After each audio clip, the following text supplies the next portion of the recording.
Hi everyone, we're here in the antique shop where this is some collectible place where we still here. I'm going to give you a little brief look at the Columbia Grafonola. This is one you don't find these very often. This is not really often seen in this one, but this is actually from 1907. It's between 1910 or 1920. I'm not sure what it is.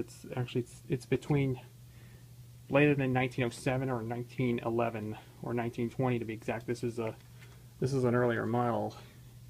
It's not. I don't see any model number. It does not have any model number at all.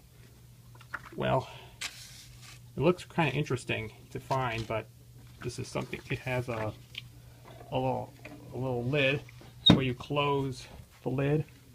But this is a very early. And yep, this is where you can close the lid when you're playing it.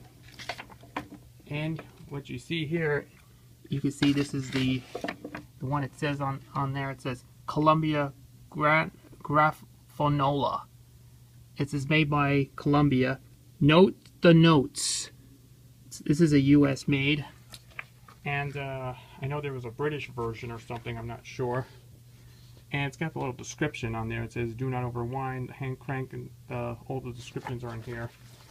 And it's got the mat. It's got the turntable mat. This is where you play the record on there. This is the speed indicators where you can play like maybe a 78 or something. And here's your the switch to turn on or turn off. Here's your needle cup holder. And here's your crank, so where you wind up to play. And of course, you're not touching it, are you? I'm not touching it. I'm just giving a look. I know, he's very nervous about people with that machine. I'm sorry, I was just giving a look right now. Sure, okay. Okay. I was just making a video presentation of this look. I just want to look at it. Alright, I apologize for the person here. And finally we have that nice looking reproducer. It has a nice shiny silver base reproducer and tonearm. And here's the needle. That's actually usually came with it, but it looks like it's still in use. But it hasn't been used for nearly about 110 years since it was last played back in like maybe 20s, 30s. I wasn't touch anything. Okay, I'm just giving a little look here. And it still has the original Columbia reproducer diaphragm on there. Just very interesting. Glad that this is actually an interesting look at the models. I'm not gonna get that. This is way too expensive.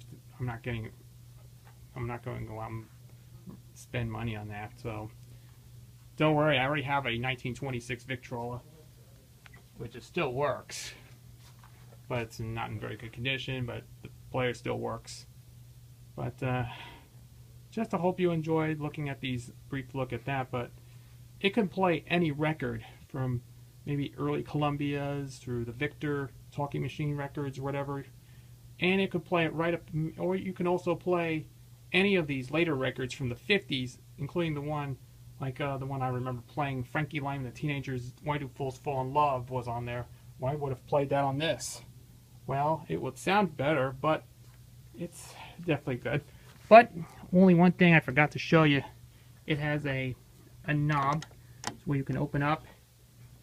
Tell you that, yep, it's got that thing you can open up to hear you can hear sound coming out of the horn. And that's it. And here's actually the front. And here's the side, the back. And yeah, actually the side is on there. This is a tabletop version. This is a tabletop model, but I'm just curious, but I'm just trying to let you know about this look of the Columbia Grafonola. So this is just a brief look about this nice one. It's made by Columbia Grafophone Company. Yeah, this was at the time Victor, another company that started producing a series of phonographs under the Victrola name. And this player is actually, it turns out to be 110 years old, to be exact, to play any of the 50 songs would play on a 110-year-old player. it'll still sound better. So hope you enjoy, give you a little interesting look at this nice looking model right there. So leave a comment below, and I'll hope you enjoy this video, just to give you a brief look, and I'll catch you later.